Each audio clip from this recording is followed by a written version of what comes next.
Hello बेटे, I hope all of you are well and also your study is going very well. देखो भाई, एक बच्चे ने डाउट पूछा था ग्राफ का, उसको क्लियर हो गया हो तो बताना। जो ग्राफ हमने बनाया था एफ और एक्स के बीच में, अगर आपको वो ग्राफ क्लियर हो गया है तो बताना, ठीक है। जो हमने ये ग्राफ बनाया था, एक्स इधर एफ था और ये ग्राफ इस तरह से था। ये क्या बता रहा था कि जैसे जैसे आप स्प्रिंग को ज्यादा खींचेंगे उस तरह से जो फोर्स है, रेस्टोरिंग फोर्स, वो भी इंक्रीज होता चला जाएगा, ठीक है। तो ये बता रहा था ये ग्राफ, और जिस भी बच्चे को डाउट था उसने मुझे कहा था ग्राफ दोबारा समझाना, वो बताना, ठीक है।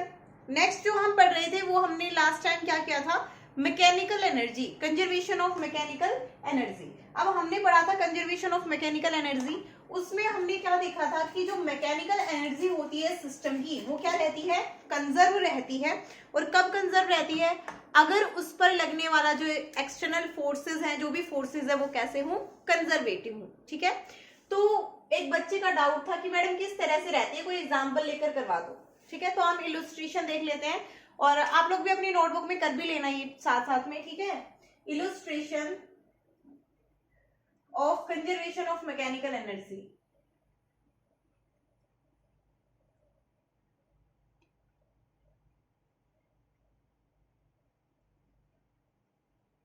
तो देखो भाई, हमने मान लिया हमारे पास एक बॉल है and that is at height C, ठीक है। हाइट सी पर मैंने बॉल मान ली, ये मेरे पास ग्राउंड है और यहाँ पर है point A and here it is some point B, ठीक है। ये जो सी पॉइंट है, ये जो सी पॉइंट है ये ग्राउंड से है एच हाइट पर, ये जो बी पॉइंट है ये ग्राउंड से है एच माइनस एक्स हाइट पर, और ये जो बी और सी के बीच में डिस्टेंस है ये मैंने मान ली एक्स, ठीक है। सो कंप्लीट डिस्टेंस h है। अगर यहां से a से b तक की दूरी x है तो नीचे की जो ये दूरी बची a और b के बीच में, ये कितनी बच गई, h माइनस में x। तो अब मुझे पता है कि जब हाइट ऑब्जेक्ट पर, हाइट के जो ऑब्जेक्ट है वो h हाइट पर है, उसका मास m है। Let us consider we have an object of mass m, ठीक है, at a height h, at height h। तो जो पोटेंशियल एनर्जी हो जाएगी, जो मैकेनिकल एनर्जी हो जाएगी सिस्टम की टोटल, वो कितनी हो जाएगी, mechanical energy, total energy T plus में V, सॉरी के लिखो, तुम के लिखते हो ना इसको, काइनेटिक एनर्जी को। अगर मैं गलती से कहीं पर T लिख दूं तो उसका मतलब मैं काइनेटिक एनर्जी लिख रही हूँ, ठीक है। हायर क्लासेस में ऐसे लिखते हैं तो वो आदत हो तो देख लेना। देखो K plus V, okay, K plus V। तो kinetic energy, ball at rest है, E A पर मैं लिख रही हूँ, बॉल एट रेस्ट है तो काइनेटिक एनर्जी कितनी होगी, 0। और mg, जब बॉल का वेट कितना हो जाएगा, mg, लगने वाला फोर्स कितना होगा, mg। Potential energy h height पर कितनी होती है बॉल की, mgh, किसी भी ऑब्जेक्ट की, ठीक है। ये ऑब्जेक्ट का मास, ये एक्सेलरेशन ड्यू टू ग्रेविटी, और ये h। इफ अगर मैं जितने भी बाकी के जो भी फोर्सेस हैं उनको नेग्लेक्ट कर देती हूँ, उनको कंसीडर नहीं करती हूँ, तो मेरे पास सिर्फ और सिर्फ बॉल पर कौन सा फोर्स लगेगा, एक्सेलरेशन ड्यू टू ग्रेविटी, और तो कोई नहीं लगेगा। तो अंडर फ्री फॉल मैं मान लेती हूँ, under free fall, under free fall, free fall का मैं केस ले लेती हूँ। तो जब फ्री फॉल का मैं केस लूं तो मैं देखना चाहती हूँ जैसे ही यहां से मैं इस बॉल को गिराऊंगी, the ball will move under acceleration due to gravity, the ball will move under g के अंडर मूव करेगी, यही एक्सेलरेशन होगा उसका, नीचे की तरफ ही आ रही है और नीचे की तरफ ही फोर्स है, एक्सेलरेशन है, तो कैसा हो जाएगा, पॉजिटिव डायरेक्शन लेंगे हम, ठीक है। तो मैं देखना चाहती हूँ velocity at A, velocity at A पर मैं बॉल की वेलोसिटी देखना चाहती हूँ कितनी हो जाएगी। तो मेरे पास क्या है, third equation of motion, v square minus u square equals to 2as। v square किसके बराबर हो जाएगी, माइनस u, इनिशियली बॉल किस पर थी, 0 पर, तो 0 का स्क्वायर बराबर 2 इंटू जी इंटू में h। s कितना डिस्टेंस कवर कर लेगी जब ये ग्राउंड पर पहुंचेगी, तब उस टाइम पे h डिस्टेंस। तो यहां से क्या आ गया, दिस एम्प्लाइज v स्क्वायर बराबर 2gh, ठीक है। v स्क्वायर कितना आ गया, 2gh के बराबर आ गया। अब अगर मैं पोटेंशियल काइनेटिक एनर्जी निकालना चाहूं तो वो क्या होता है, half m v square, v square की वैल्यू पुट कर दो, क्या हो जाएगा, हाफ एम इंटू में 2gh, 2 से 2 कैंसिल, क्या आ गया, mgh।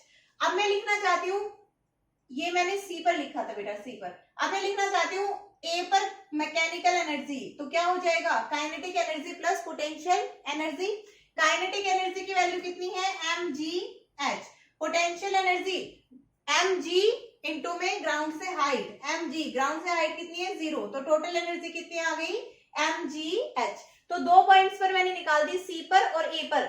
बट जो काइनेटिक जो एनर्जी थी वो कितनी आ रही है, मैकेनिकल एनर्जी mgh।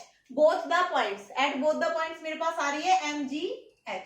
अब मैं लेना चाहती हूँ at point B. Point B के लिए, किसी भी रैंडम पॉइंट बी के लिए मैं उसकी वेलोसिटी को, बॉल की काइनेटिक एनर्जी को देखना चाहती हूँ। ठीक है, आप लोग बोल दो मैडम आपने तो एक पॉइंट ऊपर ले लिया, एक ग्राउंड पर।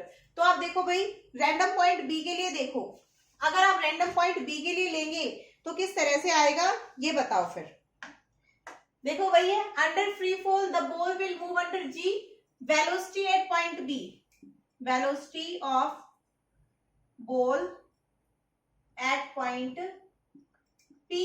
पी पॉइंट पर वेलोसिटी ले लो, सॉरी बी पॉइंट, पी कहां से, बी पर। तो बी पर वेलोसिटी ले लो, क्या हो जाएगी, v square minus u square बराबर 2as। बी पॉइंट पर ऑब्जेक्ट ने कितना डिस्टेंस ट्रेवल किया है, ये x डिस्टेंस ट्रेवल किया है। तो यहाँ पर वैल्यूज पुट कर दीजिए, this implies v square minus 0 का स्क्वायर बराबर 2ax। v स्क्वायर किसके बराबर आ गया, 2ax के बराबर आ गया। ठीक है, अब बी पॉइंट पर काइनेटिक एनर्जी लिखो, के बी क्या हो जाएगी, हाफ एम वी स्क्वायर, कितना आ गया, हाफ एम इंटू में 2ax, 2 से 2 कैंसिल, क्या आ जाएगा, max। मैक्सिमम नहीं है ये x है, ठीक है, x। ओके, नेक्स्ट देखो बेटा, अब मैं लिखना चाहती हूँ कि पोटेंशियल एनर्जी एट बी, तो mg इंटू में ग्राउंड से हाइट, ग्राउंड से हाइट कितनी है इस पॉइंट की, h माइनस एक्स, तो लिख दो h माइनस एक्स। ओके, अब टोटल अगर हम देखना चाहें तो टोटल क्या हो जाएगी, ई बी क्या आ जाएगी, के बी प्लस वी बी। के बी कितना है भाई, के बी है हमारे पास m इंटू में g, m g x, और v भी कितना है, m g h minus x। खोल दो, m g x plus m g h minus m g x, m g x से m g x कैंसिल, क्या आ गया, m g h। ठीक है, तो इससे ये पूरा कंक्लूजन, ये पूरा हमने इलस्ट्रेशन देखा, इसमें हमने क्या देखा कि आप कोई भी पॉइंट ले लीजिए। ठीक है, एक बॉल के लिए हमने देखा है, बॉल या ऑब्जेक्ट कुछ भी मान लो, उसको हमने अंडर कंजर्वेटिव फोर्स के गिराया है, मतलब बाकी कोई भी जो एयर रेजिस्टेंस या फिर और भी कोई रेजिस्टेंस था उसको हमने कंसिडर ही नहीं किया, आइसोलेटेड सिस्टम लिया है। तो उसके लिए जो हमारी मैकेनिकल एनर्जी है वो क्या है, कंजर्व्ड है, वो कांस्टेंट है। ठीक है, तो क्लियर है, आई थिंक डाउट नहीं रहना चाहिए आप किसी भी बच्चे को यहाँ पर। अभी भी कोई डाउट हो तो बता देना, एक आध एग्जांपल और देख देते हैं। ठीक है, देखो भाई यहां पर आपने क्या लिया, मान लो एक कन्वेक्स मिरर, सॉरी एक सैंड ग्लास ले लिया इस तरह से। ठीक है, ये आपने ले लिया सैंड ग्लास। अब ये यहां पर कितनी दूरी पर है, ये दोनों सेम डिस्टेंस पर होने चाहिए। ये भी है ग्राउंड से h हाइट पर, ठीक है, ये भी ग्राउंड से h हाइट पर है। ये पॉइंट B मान लू मैं, ये पॉइंट A मान लू, और ये मान लू पॉइंट C। ठीक है, तो हमने एक बॉल को यहां से गिराया। ठीक है, अब यहां पर जब बॉल इनिशियली एट रेस्ट थी तो बॉल की जो एनर्जी थी वो कितनी थी, ओनली mgh, क्योंकि कोई वेलोसिटी नहीं थी इसीलिए इसके पास काइनेटिक एनर्जी यहाँ पर नहीं थी। तो जो टोटल एनर्जी हो गई, मैकेनिकल एनर्जी, वो कितनी हो गई, mgh। अब आपने जैसे ही बॉल को नीचे की तरफ गिराया, जब आपने बॉल को गिरा दिया तो बॉल नीचे आती जाएगी, एक्सेलरेशन ड्यू टू ग्रेविटी के अंडर काम कर रही है, तो क्या हो जाएगी, उसकी वेलोसिटी इंक्रीज होगी। यहां पर पहुंचकर ग्राउंड से डिस्टेंस 0, इस पॉइंट पर बॉल के पास सिर्फ और सिर्फ क्या रह जाएगी, काइनेटिक एनर्जी रह जाएगी, सिर्फ और सिर्फ काइनेटिक एनर्जी रह जाएगी। डेरिवेशन उसी तरह से करोगे जैसे हमने लास्ट टाइम भी किया था, बस ये मैं तुम्हें और दूसरे एग्जांपल बता रही हूँ। ठीक है, अब बॉल यहां पर रुकेगी नहीं, क्यों नहीं रुकेगी, due to inertia of motion, inertia of motion की वजह से, क्योंकि यहाँ पर कोई फोर्स ही नहीं लग रहा तो बॉल यहाँ पर नहीं रुकेगी। इनर्शिया ऑफ मोशन, वो चल रही है तो चलते रहना चाहेगी, ऊपर चली जाएगी सेम इसी हाइट पर। अब ऊपर जाएगी तो जो एक्सेलरेशन ड्यू टू ग्रेविटी है उसको नीचे की तरफ लाने की कोशिश करेगा, ठीक है। एक्सेलरेशन ड्यू टू ग्रेविटी की वजह से क्या होगी, बॉल की स्पीड कम होती चली जाएगी। अब बॉल की स्पीड कम होती चली जाएगी, यहाँ पर जाकर 1 सेकंड के लिए क्या होगी, 0 हो जाएगी, ठीक है। यहाँ पर जाकर 1 सेकंड के लिए बॉल की हाइट सॉरी बॉल की वेलोसिटी कितनी हो गई, 0। फिर से जो पोटेंशियल एनर्जी हो गई यहाँ पर इस पॉइंट पर वो कितनी हो गई, mgh। इसीलिए जैसे जैसे बॉल यहाँ पर नीचे आ रही है तो पोटेंशियल एनर्जी क्या हो रही है उसकी, potential energy decrease, kinetic energy increase. यहाँ पर जैसे जैसे बॉल ऊपर जा रही है तो पोटेंशियल एनर्जी क्या हो रही है, इंक्रीज, काइनेटिक एनर्जी डिक्रीज। लेकिन जो टोटल सम है दोनों का, टोटल k प्लस v, वो क्या रहेगा, कांस्टेंट रहेगा। ये कहता है हमारे पास law of conservation of mechanical energy, ठीक है। अगर आपको ग्राफ बनाना हो तो आप किस तरह से बनाएंगे, जैसा कि हमने स्प्रिंग के केस में देखा भी था, सेम उसी तरह बनेगा, ठीक है। तो यहां पर देखो, ये है आपके पास टोटल एनर्जी, टोटल एनर्जी, ठीक है। ये पोटेंशियल एनर्जी, पोटेंशियल एनर्जी ये कम होती आएगी और काइनेटिक एनर्जी क्या होती चली जाएगी, बढ़ती चली जाएगी। ये क्या है, काइनेटिक एनर्जी, ठीक है। मतलब किसी भी एक पॉइंट के लिए अगर आप इस वाले पॉइंट के लिए लेना चाहेंगे तो जो आपकी वैल्यू होगी उसमें क्या होगी, काइनेटिक एनर्जी की ये वैल्यू होगी और पोटेंशियल एनर्जी की ये वैल्यू होगी। और जो टोटल आप मैकेनिकल की वैल्यू देखेंगे उस पॉइंट पे यही वैल्यू मिलेगी आपको, हर एक पॉइंट के लिए सेम ये वैल्यू मिलेगी, एक कांस्टेंट मिलेगा, ठीक है। अब ये हो गया आपके पास कंजर्वेशन ऑफ मैकेनिकल एनर्जी, ढंग से समझ में आ गया होगा, फिर भी कोई डाउट हो तो बता देना, ठीक है।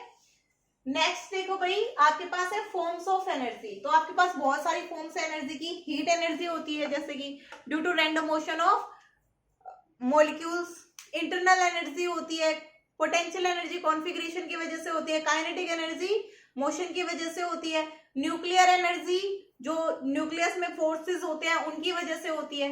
तो आप ये सब एक बार देख लेना, आपके सिलेबस में फिलहाल इस टाइम है नहीं, ओके। अब नेक्स्ट है conservation of mechanical energy, sorry conservation of energy, okay, law of conservation of energy. तो ये आप एक बार पढ़ भी चुके हो, एक बार फिर से देख लीजिए, law of conservation of energy, मतलब हम टोटल एनर्जी की बात कर रहे हैं, ठीक है। तो ये क्या कहता है हमारे पास, the energy, total energy of an isolated system, total energy of an isolated system remains conserved.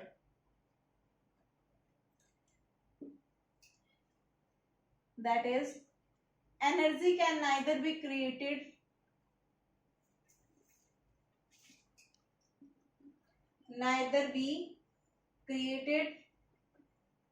nor be destroyed, यहाँ पर और लिख लेना, और nor be destroyed, only it can be converted into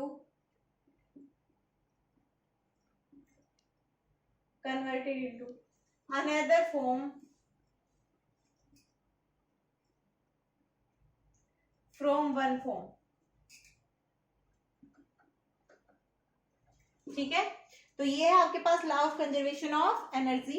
और ये पूरे यूनिवर्स में आज तक कहीं भी ऐसी कोई सिचुएशन नहीं आई है जहां पर आपके पास law of conservation of energy valid ना हो। दैट मीन्स जहां पर ये चीज फॉलो ना करे कि एनर्जी को आपने डिस्ट्रॉय कर दिया या एनर्जी को आपने क्रिएट कर दिया। अगर आप ये मानो कि आपने जो फ्रिक्शन के अगेंस्ट काम किया है वो आपका खराब हो गया, तो ऐसा कुछ भी नहीं है। आप देखना किन्हीं भी दो सरफेसेस के बीच में जिनमें फ्रिक्शन है वहां पर अगर हाथ लगाकर देखोगे तो थोड़ा सा आपको गर्म लगेगा, मतलब जो एनर्जी वेस्ट हुई है, जो वर्क डन आपने किया है, वो हीट एनर्जी में कन्वर्ट हो गया है। हालांकि वो हीट एनर्जी आपके कुछ काम नहीं आ रही है, हो सकता है ऐसा, बट आपने वहां पर एनर्जी को डिस्ट्रॉय नहीं किया है। आपने क्या किया है, एनर्जी को एक फॉर्म से दूसरी फॉर्म में कन्वर्ट कर दिया है। ठीक है, जैसे कि जो हमने उस दिन एग्जांपल लिया था, एक बार पहले भी हम देख चुके हैं कि जो वाटर होता है उसको आपने एक हाइट पर स्टोर करके रखा है, उसके पास पोटेंशियल एनर्जी है, आपने उसको नीचे गिराया तो उसके पास कौन सी एनर्जी आ गई, काइनेटिक एनर्जी। अब जैसे ही काइनेटिक एनर्जी टरबाइन पर गिरी तो वो टरबाइन रोटेट करने लग गया।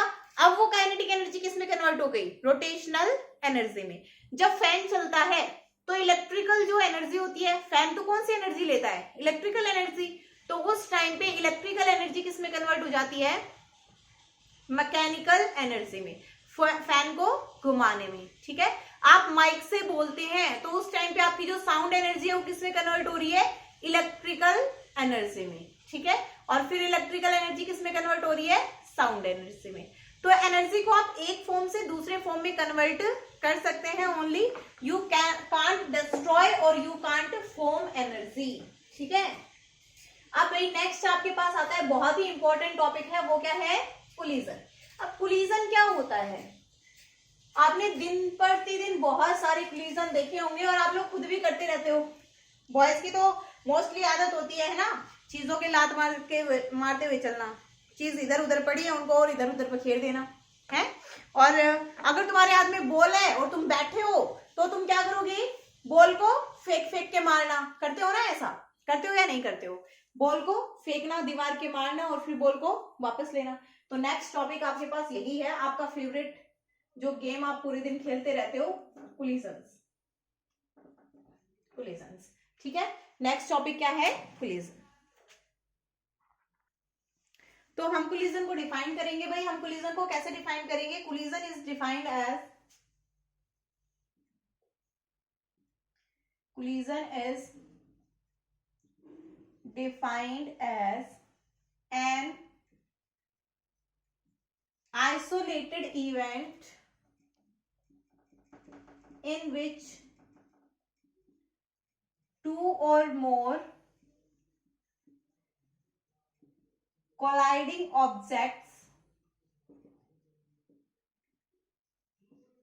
apply relatively strong forces on each other for relatively small time, ठीक है। जैसे कि एक ऑटोमोबाइल एक ट्रक से टकरा गया, ठीक है, तो क्या हुआ, वो ऐसे टकराता ही रहेगा, बार बार भी टकराता रहेगा, नहीं, एक बार क्या हुआ, एक बार ऑटोमोबाइल आ रहा है, धीरे धीरे अपने आराम से ऑटोमोबाइल वाला मस्ती करते हुए आ रहा है और उधर से ट्रक वाला गाना चलाता हुआ आ रहा है, मैं निकला गड़ी लेके, ठीक है, अपनी धुन में दोनों सवार हैं और दम से, ठीक है। तो क्या हुआ, एक बार लगा, एक बार के लिए फोर्स लगा और बहुत जबरदस्त वाला फोर्स लगा, ठीक है, उसको हम कहेंगे कोलिजन। तो कोलिजन क्या होता है, कोलिजन को हम एक इवेंट बता सकते हैं, और कैसा इवेंट, जिसमें दो और मोर कोलाइडिंग ऑब्जेक्ट्स क्या करते हैं, फोर्सेस लगाते हैं, बहुत स्ट्रॉन्ग फोर्सेस लगाते हैं, लेकिन बहुत ही छोटे से टाइम के लिए फोर्स लगाते हैं, ठीक है, बहुत स्ट्रॉन्ग फोर्स और बहुत ही छोटे से टाइम के लिए अगर कोई फोर्स लगा रहा है तो वो जो आपका इवेंट होगा उसको आप क्या कहेंगे, कोलिजन कहेंगे। दूसरा आइसोलेटेड इवेंट, ठीक है, कैसा इवेंट, आइसोलेटेड इवेंट, ठीक है। एग्जांपल आप कुछ भी ले लो, आप अगर एक बॉल को दीवार पर फेंक रहे हो, दैट इज कोलिजन, ठीक है। अगर आप हथौड़े से किसी चीज को तोड़ रहे हो, दैट इज कोलिजन। आपने स्ट्रॉन्ग फोर्स लगाया है और एक बहुत ही छोटे से टाइम के लिए लगाया है, एंड दैट इज कोलिजन, ठीक है। तो आप ये सारी चीजें जो है आप ये किस में आएंगे, कोलिजन में आप ये पढ़ेंगे, ठीक है। अब हम पढ़ना क्यों चाहते हैं, इनको हम पढ़ना ही क्यों चाहते हैं, कोलिजन को क्यों पढ़ रहे हैं, क्यों अपना एक और टॉपिक बढ़ा रहे हैं, तो हम कोलिजन को इसलिए पढ़ रहे हैं क्योंकि हम जानना चाहते हैं कि कोई भी ऑब्जेक्ट है, दो ऑब्जेक्ट है, वो टकराए हैं किस फोर्स के साथ, उसमें जो फोर्सेस हैं वो किस तरह से कितने क्या एक्ट करते हैं, एनर्जी कैसे रहती है, कंजर्वेशन जो ला है वो किस तरह से वैलिड रहता है। तो ये सारी चीजें हम कोलिजन पढ़कर जानना चाहते हैं, that's why we need to study collisions, ठीक है। तो अब हमारे पास दो की रूल्स हैं कोलिजन के लिए, टू की रूल्स टू स्टडी कोलिजन्स। ठीक है, हम दो रूल्स देखेंगे कोलिजन्स पढ़ने के लिए। तो पहला तो क्या है, दो की रूल्स मतलब चाबियां हैं ताले की। ठीक है, पहला क्या है, law of conservation of linear momentum. ये हर हाल में वैलिड होना ही चाहिए। ठीक है, दोनों टाइप के कोलिजन में वैलिड होगा। दूसरा है आपके पास law of conservation of energy. ये दोनों रूल्स हैं, ये क्या करेंगे, अगर फॉलो करते हैं तो उस टाइम पे देखेंगे, अगर नहीं करते हैं तो उस टाइम पे देखेंगे। दूसरा, इन्हीं का यूज करके हम सारी चीजें डिराइव करेंगे, इन्हीं का यूज करके हम देखेंगे वेलोसिटी क्या होगी ऑब्जेक्ट की, किस डायरेक्शन में जाएगा। तो ये क्या है, हमारे पास की रूल्स है कोलिजन्स की स्टडी करने के लिए। ठीक है, अब हम देखेंगे टाइप्स ऑफ कोलिजन। तो लिखो types of collision, types of collisions. Spelling सही है भाई, देख लेना, डबल एस आता हो तो देख लेना। ठीक है, फर्स्ट जो टाइप है वो क्या है, इलास्टिक कोलिजन, और सेकंड टाइप है वो क्या है, इन इलास्टिक कोलिजन्स। ठीक है, फर्स्ट टाइप में आपके पास आता है elastic collision and second type में आपके पास आता है इन इलास्टिक कोलिजन्स। ओके, अब ये देखेंगे कि हम अपने कोलिजन को इलास्टिक कोलिजन कब कहेंगे और इन इलास्टिक कोलिजन कब कहेंगे। ठीक है, इलास्टिसिटी सुना है ना वर्ड। तो इलास्टिसिटी अगर किसी भी चीज में है, दैट मीन्स आप क्या कहते हो कि वो चीज जहां पर थी पहले वहीं पर आ गई है। ठीक है, वो चीज अपनी ओरिजिनल पोजीशन को रीगेन करने की एबिलिटी रखती है, that means that is elastic, है ना। बिल्कुल कहते हो ऐसा, बिल्कुल कहते हो भाई। ठीक है, तो देखो भाई आपके पास जो है इलास्टिक कोलिजन, इलास्टिक कोलिजन, ठीक कैसा कोलिजन होता है, एक collision is said to be elastic if there is no loss of energy at all। अगर किसी भी कोलिजन में एनर्जी का बिल्कुल भी लॉस नहीं हुआ है, ठीक है, काइनेटिक एनर्जी का बिल्कुल भी लॉस नहीं हुआ है, तो वो कोलिजन कैसा कहलाएगा, इलास्टिक कोलिजन कहलाएगा। ठीक है, इवेंचुअली अगर हम देखना चाहें तो आपके पास मतलब डे टू डे लाइफ में नॉर्मल अगर हम लाइफ की बात करें तो कोई भी कोलिजन इलास्टिक कोलिजन नहीं होता है, क्योंकि थोड़ा बहुत एनर्जी किसी ना किसी अदर फॉर्म में कन्वर्ट हो ही जाती है।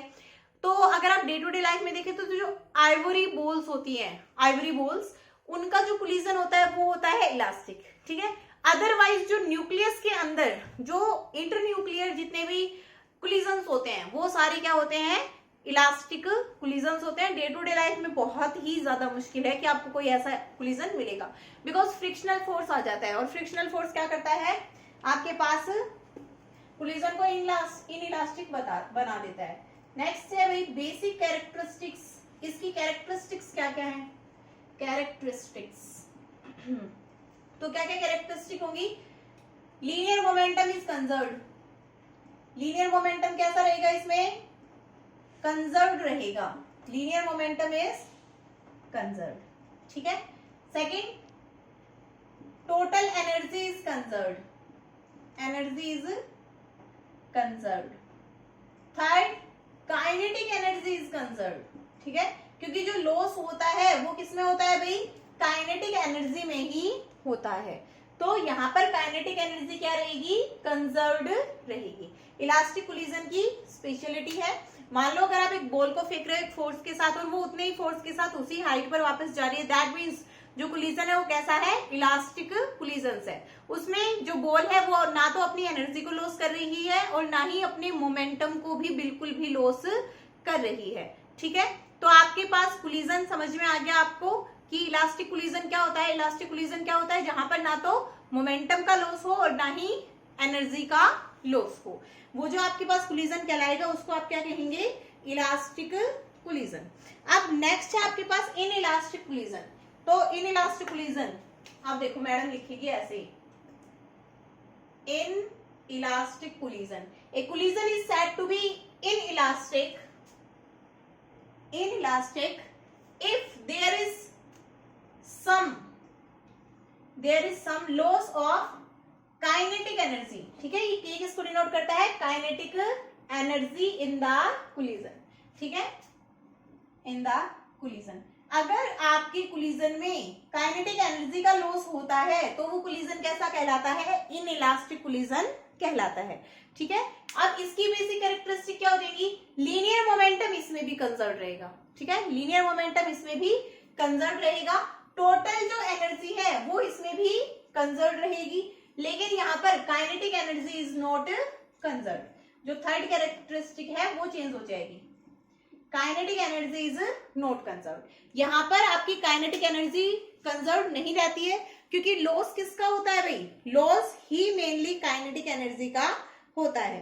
ठीक है, जो मैकेनिकल एनर्जी है उसका जो पार्ट है वो किसमें कन्वर्ट हो गया है, किसी ना किसी चीज में कन्वर्ट हो जाता है, दूसरी एनर्जी में कन्वर्ट हो जाता है। ठीक है, इस टाइप के कोलिजन में क्या होता है, चीजें एक दूसरे के अंदर फंस जाती हैं। जैसे कि आपने क्या किया, एक एरो को फेंका, ठीक है, और वो किसी चीज में जाके अटक गया, चुप गया। ठीक है, उसी चीज के अंदर ही स्टिक हो गया, तो उस टाइम पे वो कोलिजन कैसा हुआ, इनइलास्टिक कोलिजन। क्यों, क्योंकि अपनी काइनेटिक एनर्जी उसने टोटली लॉस कर दी। अच्छा छोड़ो ये सारी चीजें, आपने एक वेट मार्बल की बॉल ले ली, मार्बल की बॉल नहीं, मिट्टी की एक गीली बॉल ले ली। ठीक है, आप छोटे बच्चे करते हैं ना, वो मिट्टी की बॉल बना बना के उसको फेंक फेंक के मारते हैं, है ना। तो आपने मिट्टी की एक बॉल ले ली, उसको फर्श पे फेंका, वो फर्श पे जाके चिपक गई, तो अब क्या हो गया, आपने तो उसको मोमेंटम दिया था, आप तो सोच रहे थे मिट्टी की बॉल, हाँ मेरी बॉल ऊपर आएगी, बट क्या हुआ, क्या आपकी बॉल ऊपर आई, नहीं आई, वो तो चिपक गई। दैट मीन्स वो कैसा कोलिजन है, इनइलास्टिक कोलिजन, वापस नहीं आई, धोखा दे गई वो। ठीक है, इनइलास्टिक कोलिजन। और अगर वो वापस आ जाती और उतनी हाइट तक आती तो कैसा होता है, इलास्टिक कोलिजन।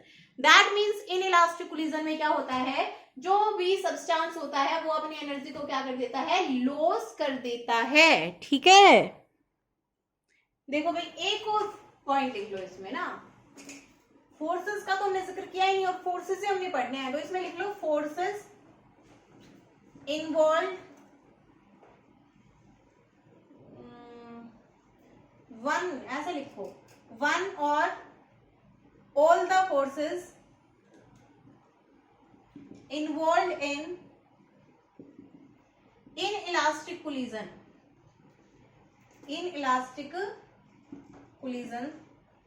is non-conservative या are non-conservative।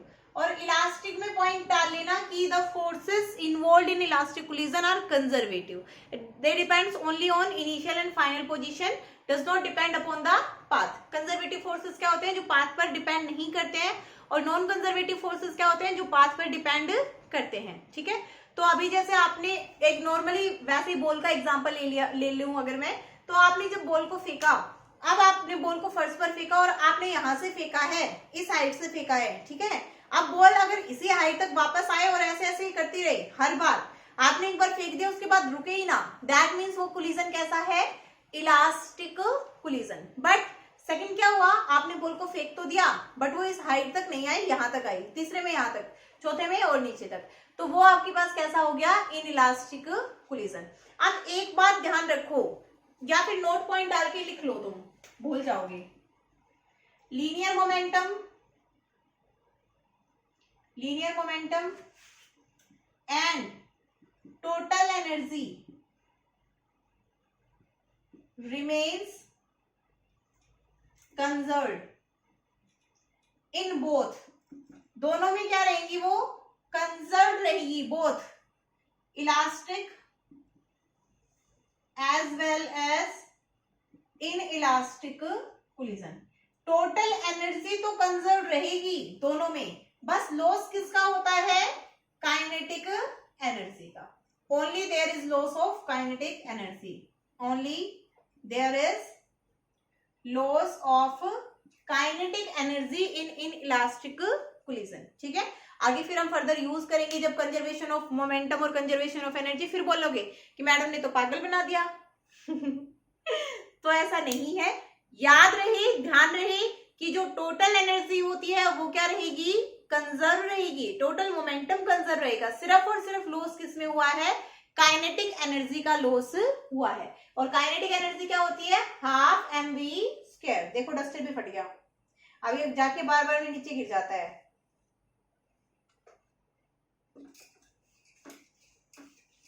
बात नहीं, मिटाना तो इसी से है ना। तो अब आप लोग अपने आसपास ना बहुत सारे ऐसे एग्जाम्पल देखोगे जिसमें आपको क्या मिलेंगे, सारे ही जो कोलिजन्स हैं वो कैसे मिलेंगे, इन इलास्टिक कोलिजन मिलेंगे। ठीक है, इन इलास्टिक कोलिजन मिलेंगे। अब भाई आज के लिए इतना ही काफी है। ठीक है, नेक्स्ट हम करेंगे नेक्स्ट लेक्चर में। दूसरी चीज, तुम पढ़ाई बिल्कुल भी नहीं करते हो, वीडियोज ही नहीं देखते, तुम्हारी धुलाई होगी अब अच्छे से, बस और कुछ भी नहीं है। तो पढ़ लिया करो भाई, तुम्हारा ही भला है, टीचर्स का कुछ भला नहीं होना, तुम पढ़ा करो बस।